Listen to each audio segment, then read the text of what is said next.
McGregor fight yet. We haven't seen him talk about fighting. We haven't seen him sign on to a UFC card. Does he want to go back into boxing? I think he wants to get into the ownership because he's tasted the millions that he could make in boxing.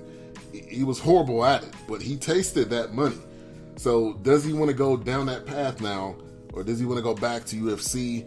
It's going to have to be some huge pay-per-view in order for him to make any type of huge money. Yeah, this is a guy in Conor McGregor, and Dana White said it best. What legitimate reason does Conor McGregor have to get back into a boxing ring or an octagon? The guy had the biggest payday of his entire career and probably for his entire lifetime in making nearly $100 million and getting his block knocked off in the 10th round by Floyd Mayweather. So this is a guy, and Conor, it's interesting because Conor is a businessman. He wants to put himself in a position where he has legitimate ownership stake in the UFC, and what he recognizes with the UFC is that he is their biggest star and their biggest commodity, and they're going to have to pay him very handsomely if he ever wants to get back into an octagon. And there's obviously major fights that potentially loom. There's a trilogy fight with Diaz that's sitting out there. There's a potential fight with GSP sitting out there.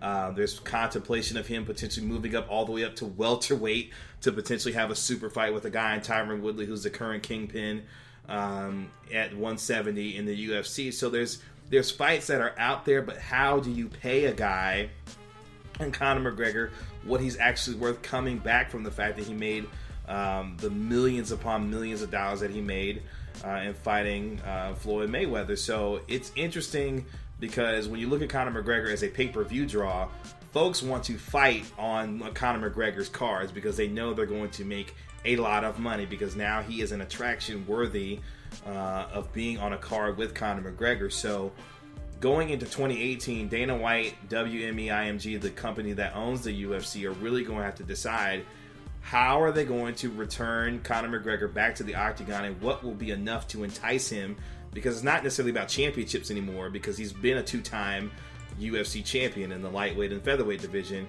But how much money can you give Conor McGregor to have him return to the octagon? And I think that's will be the biggest question that Dana White and the UFC are going to answer, because he's their biggest draw and their biggest commodity. As good of a card as they had back in New York City with GSP and the night that he had, the UFC struggled quite a bit when it came to some of their fight product this year. And having a guy in Conor McGregor come back into the fold in 2018 is going to be extremely important for them. But it's going to be on Conor's dime, or millions, whatever you want to call it, right? To see what happens, though. Yeah. So we'll see. Antonio Wilborn says, I hear he's fighting Ferguson in March, which I've heard that's on the table. Yeah. That was on the table before. Yeah, so. That fight is out there. Tony Ferguson, obviously the interim lightweight champion, and should be the next person that fights Conor McGregor. But again, how much money is it going to take to get Conor back into the octagon? Because it's simply not about titles anymore, because he hasn't defended the lightweight title since he won it. So it's one of those things where it's going to come down to money and not necessarily the competition. Now, maybe Tony Ferguson's mouth will be big enough and strong enough to convince Conor to get back into the ring because of the amount of trash talk that those two would produce in a press tour. But this is the Conor McGregor show, and until Conor decides he wants back in the octagon, you will not see Conor McGregor back in the octagon until his terms are right. So, that's an intriguing fight between him and Tony Ferguson for the unification of that lightweight title. But this is Conor McGregor show, and we're in his world. We're just living in it right now. Definitely. All right, I want to give a shout out to Miss Mocha Bella in the chat room. She says, "Good afternoon. Appreciate you for coming through. You're tuned into the BS3 Sports Show with a special guest, Kevin Gray, co-hosting. Shout out to Brian Hill. He said, yeah, it's too late. In response to the question, which we'll talk about this later, the title of the show is Zeke is back, but is it too late? He says, yes, it is. I'm going to say I don't think it is yet. Au contraire, mon frere. We might have a situation. So, last thing I want to talk about before we go to a break here is Vince McMahon sells his WWE shares and has his eye on the NFL. Not on the NFL, but on football. Does that mean XFL because he's filed patents for that? Does that mean potentially owning something? Owning an NFL team with the Carolina Panthers now no longer going to be owned by Richardson. So where is this going? I think the XFL has a possibility to get back off the ground, but there's a lot of factors in owning your own league. There's so many different factors, so many different things have to happen. But I wanted to get your thoughts on that because I know you're a WWE fan, but also you've followed the XFL when it was going on. Yeah, I'm a huge WWE fan, and I've had a lot to say about Vince McMahon as he gets older. Some of the creative decisions that he makes nowadays, I'm necessarily a big fan of.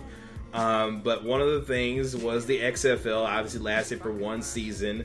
And we were talking about pre-show. One of my favorite things about the XFL was before the game, they would place the ball on the 50-yard line and two players would have to run after it. And whoever got the ball first was able to secure the ball to start the game. But this is an interesting concept for Vince. I don't think Vince is going to try and challenge the NFL. It would be a bad idea to try and challenge the NFL in any capacity when it comes to producing games and going head-to-head with the National Football League. But it could be an interesting alternative, and I'm sure Vince is a guy who learns from his mistakes and a guy who is very driven, especially to create something outside of the wrestling business that will be successful on its own. So this Alpha Entertainment that he has started, and now primarily potentially dealing with another football league, is an interesting concept. I'm here for Vince McMahon trying to do what he can in the later years of his life, and he wants to put, $100 million of his own money that he gave up in selling 3.34 million of his shares in the WWE. If he wants to put his own money into it, he's earned the right to be able to try something new and potentially reviving the XFL or whatever he wants to call it coming up. He also filed a trademark called the URFL, so I'm not sure what that will eventually stand for or potentially stand for, but I'm sure he will learn from his mistakes. The WWE and NBC lost a combined $35 million the first time around when they had the XFL, according to Darren Ravel's report on ESPN. But Vince McMahon, I'm here for it. I'm here for Vince McMahon trying to do something different to create an alternative, and I'm sure he'll have a lot of folks who will be interested in his newest venture.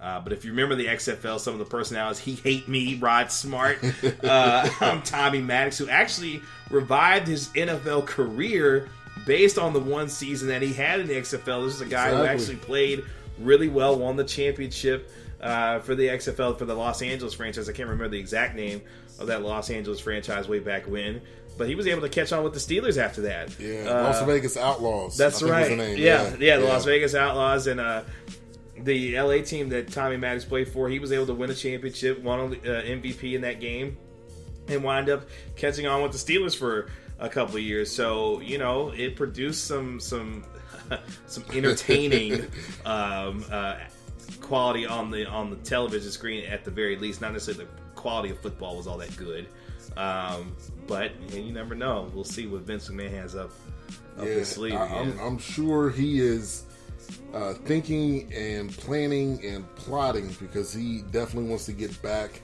and get involved in the football. All right, so we're going to take a break. We have a couple of college football games I wanted to mention real quick. Texas Tech versus South Florida was today. I believe that game is over now. Let me see if I can find the score here. But that was a game that was from today. Texas Tech 24-17. Got San Diego State Army in the Lockheed Martin Armed Forces Bowl. That's got to be like the longest name of all time. Appalachian State Toledo Dollar General Bowl. Those are the three bowls on today. Also tomorrow we got Fresno State and Houston. They have a bowl game tomorrow. So we will be right back. You're tuned into the BS3 Sports Show. I'm your host, Ben BS3, and we have Kevin Gray in studio. So we will be right back after this break.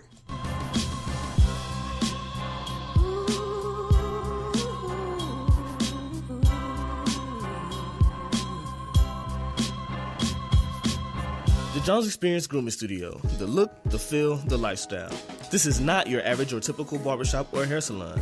It is an experience. Master barbers, experienced hairstylists, estheticians, nail techs, complimentary drinks, car wash services, the list goes on and on. All headed by Jerome P. Jones, Master Barber. So come and enjoy the look, the feel, and the lifestyle at the Jones Experience Grooming Studio at 4041 West Wheatland Road, Dallas, Texas 75237. For booking info, go to jonesexperiencedallas.com. Faith Walkers Charities, a faith-based organization focused on community outreach in the Dallas-Fort Worth area. Their mission is to provide for those who are in need with a holistic approach while leading them to stability. Faith Walkers Charities was founded by DeAnthony Thompson, Seaver Nickerson, and Chris Rogers, with the vision of being generous and helping out the homeless. There's many ways that you can help with this organization, either by donating through their website, faithwalkerscharities.org, or if you are in the Dallas-Fort Worth area, you can go out in the community and serve with them. So faithwalkerscharities.org. Also, follow them on social media, Faith Walkers Charities. Wholeteam Enterprises is a marketing firm specializing in graphic design, web design, branding, marketing, and commercial printing services. Take your project to the next level. I've used the services before, got some great business cards, and it is bringing in business for me. So visit the website wholeteam.com or call 888-755-0036. Wholeteam Enterprises. Hey, fantasy football players, it's championship week. Well, for most of you guys, it's got to be championship week. But I've been talking about sit or start fantasy football for the entire football season. The app is still available on iTunes and Android. Better fantasy decisions, better fantasy results. Download the app today. Get an advantage in your league. It'll help you decide who to sit or start in a very important week. You want to win your championship, so download this app, Sit or Start Fantasy Football, available on Android and iOS. Download the app and use the referral code BS3. Sit or Start Fantasy Football.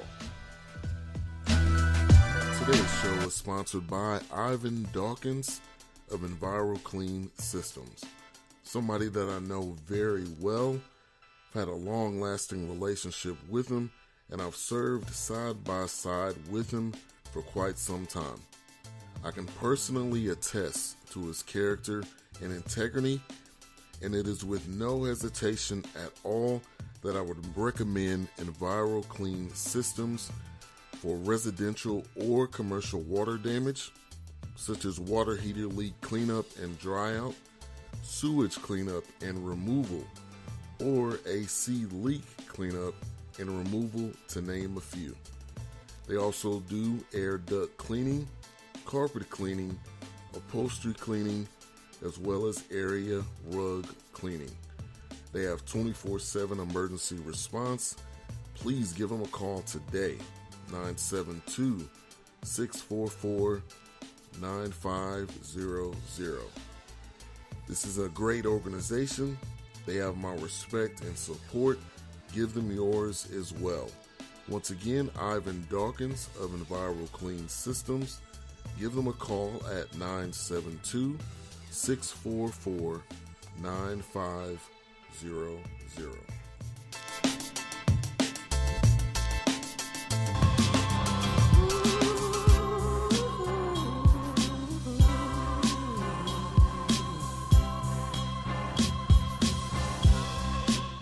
Welcome back to the BS3 Sports Show. Special in-studio guest today, Kevin of Clutch Talk Sports. He jumped into the chat room, co-hosting the show and doing chat room talk. I appreciate that. No doubt about it. So this show is done on 2 Live Stews Radio on Spreaker.com. Got a great opportunity for you if you want to host your own podcast on Spreaker. You can do that with promo code BS3 Sports. Get a free month of any